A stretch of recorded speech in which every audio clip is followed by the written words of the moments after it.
Olá, amigos. Demorei muito tempo para querer fazer alguma coisa e falar alguma coisa, mas agora eu acho que talvez seja o momento de recomeçar a ter um diálogo melhor, com as redes sociais em específico, né? Eu, na verdade, queria trabalhar um conceito fundamental para a gente nesse momento, nesse tempo difícil pelo qual o mundo passa e que acaba sofrendo por esses motivos, né? Esse conceito é razão de luta, é razão de guerra, é razão de muita comoção individual e coletiva por parte das pessoas, porque todo mundo, na verdade, busca isso de uma forma mais profunda. A própria filosofia, ela questiona um pouco desse conceito, alguns filósofos modernos e também filósofos bem antigos questionam um pouco esse conceito, trazendo a ideia de que ele não é real. Porém, todos os governos lutam por esse conceito. Observa para você ver a China. A China, que é uma ditadura, mas porém propaga a ideia de uma liberdade comercial, uma liberdade financeira para o mundo todo.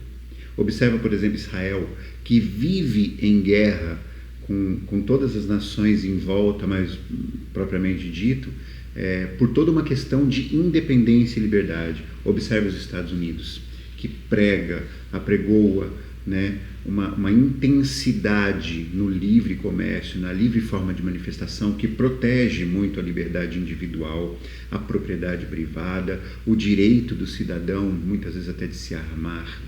Mas não é sobre esse conceito que a gente está falando. Eu, na verdade, estou aqui colocando uma situação que todos os sistemas mundiais questionam. O próprio sistema econômico no mundo todo apregoa uma liberdade e diz que o indivíduo só é livre quando ele é economicamente autossustentável, né? Quando ele consegue prover para si mesmo aquelas benesses financeiras que o dinheiro proporciona. Observa as religiões. Todas, indiscutivelmente todas, apregoam que os seus membros conquistam a liberdade a partir do dogma da fé. Ou seja, você professou a fé dentro daquela determinada religião ou instituição espiritual, né? Enfim, algumas não se denominam religiões, mas se denominam instituições espirituais. Dentro dessa perspectiva, todas elas apregoam que bastou você professar a fé e aí então você está sob as benesses de uma liberdade que um suposto Deus, um suposto Espírito, um suposto profeta, um suposto Salvador vem trazer para você. Até a ideia que eles dão é de que esse ente divino traz a salvação para as pessoas que acreditam nele de uma forma ou de outra. Enfim, todos os sistemas mundiais apregoam a liberdade. A Constituição Federal no Brasil, a Constituição, que é o documento mor, é aquela instituição que nos dá o senso de ir e vir, o senso do que podemos ou não podemos, né? Nos dá o norte daquilo que podemos ou não fazer, pauteada pelas outras normas que devem acompanhar e pressupor a ela, ou seja, se submeter a ela. A Constituição, que é o documento primo, né? Primordial dentro da nossa federação, ela dita sobre a liberdade de uma forma muito incisiva, de uma forma muito característica. Eu até quero ler um trecho sobre isso aqui agora, um trechinho, que na verdade é a cabeça, né? É a parte superior do artigo 5º da Constituição brasileira. Fiz até uma colinha aqui.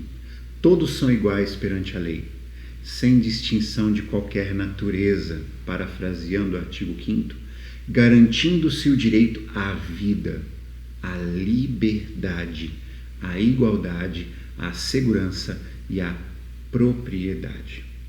Esse é a cabeça do artigo 5º da Constituição Federal. Porém, nós percebemos que esses últimos tempos não está sendo uma questão pandêmica, está sendo uma questão política e de disputa pelo poder. A liberdade tem sido cerceada. É já também uma prévia e uma espécie de experiência para saber o quão o indivíduo pode se submeter. você empresário, você profissional, você professor que está sendo submetido a uma sala de aula que não existe, não foi preparada para você dar aula. Você aluno que não tem o equipamento necessário para ouvir do outro lado. O Estado se interessa por isso? Não, ele está apaixonado por isso, porque ele não está tendo os investimentos que ele faria numa escola normal, com papel, cadeiras, mesas, enfim, todo aquele aparato que precisa para que um aluno tenha as condições necessárias para aprender. Você, empresário, você autônomo, principalmente você autônomo, é uma experiência para saber até onde você aguenta, até onde você suporta e o quanto você pode ceder da sua liberdade para que o Estado se sinta mais poderoso, mais responsável, não no sentido de cuidar de você, mas no sentido de mandar em você. Então observa, ceder esse direito pode custar caro, não só para nós que estamos aqui agora, mas para os nossos filhos também. Qual é o mundo que você quer para os seus filhos? Não se trata de A ou B, não se trata de lado A ou lado B, não se trata de esquerda e direita, não se trata de negros e de brancos, compreenda isso. Não se trata de mulheres e de homens, não se trata de homossexuais ou heterossexuais, não se trata do lado feminista ou do lado machista. A gente não está falando aqui de biscoito ou de bolacha. A gente não está falando de comunismo ou de capitalismo. Não se trata disso. É sobre escravidão e liberdade. É disso que a gente está falando. Quando os seus direitos não estão nas suas mãos, mas estão nas mãos de pessoas mal intencionadas, abutres, que desejam comer a carne das suas ovelhas, comer a carne do seu rebanho, você corre um risco muito sério.